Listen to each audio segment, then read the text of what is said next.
கண்ணனுடைய அழகான முன்கை இருக்கே, அது வெறுமன இருக்கக்கூடாதான், அதற்கு ஒரு ஆபரணம் வேண்டும். அதற்காகத்தான் அழகான கண்ணனின் முன்கையிலே அபயம் அளிக்கக்கூடிய திருக்கரத்துக்கு அந்த வளையல், காப்பு, தோடா அத்தையும் சமர்ப்பித்திருக்கிறார்கள்.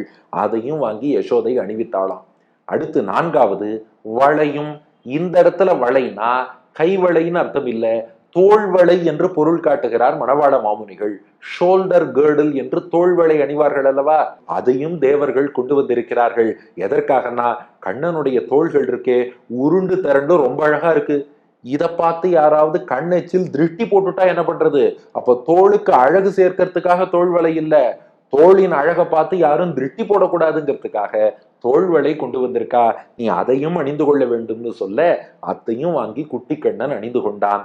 அவன் கழுத்துல ஒண்ணுமே ஆபரணம் இல்லாம இருக்கே, எவ்வளவு அழகான பகவான். அவன் கழுத்துல ஏதாவது ஒரு திருவாபரணம் சாத்தணும் இல்லையா? ஒரு சாமானிய குழந்தை படுத்துன்னு இருந்தா கூட என்னடா இது குழந்தை வெறுங்கழுத்தோட இருக்கேன்னு யோசிப்போம். நம்ம கண்ணன் அப்படி இருக்கக்கூடாது.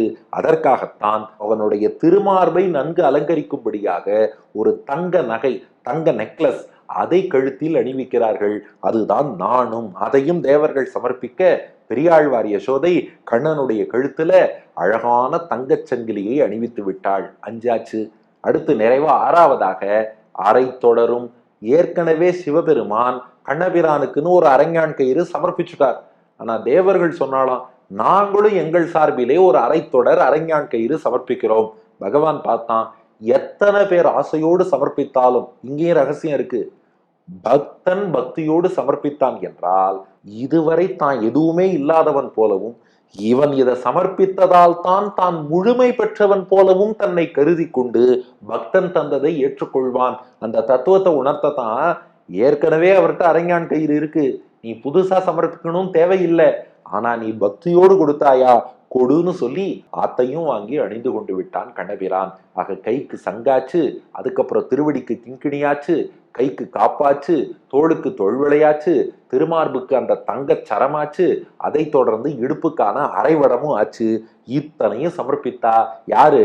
அங்கண் விசும்பில் அமரர்கள் போத்தந்தார். பெரியாழ்வார் யசோதை கண்ணன்ட்ட காட்டுறா, பாருடா உனக்கு இதை யாரெல்லாம் கொண்டு வந்து கொடுத்திருக்கா பாரு.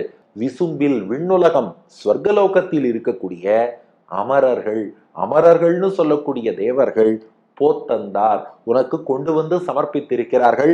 அடியன் மூலமாக உனக்கு கொடுத்து அனுப்பி இருக்கிறார்கள், அடியன் மூலமாக உனக்கு சமர்ப்பிக்க செய்திருக்கிறார்கள். பாருப்பா, அத்தனை தேவர்களும் கொண்டு வந்து உனக்கு கொடுத்துருக்கா அப்படின்னு சொல்லிட்டு கண்ணன் திருமேனியை இப்ப பெரியாழ்வார் யசோதை முழுசா அப்படி சேவிக்கிறாளாம்.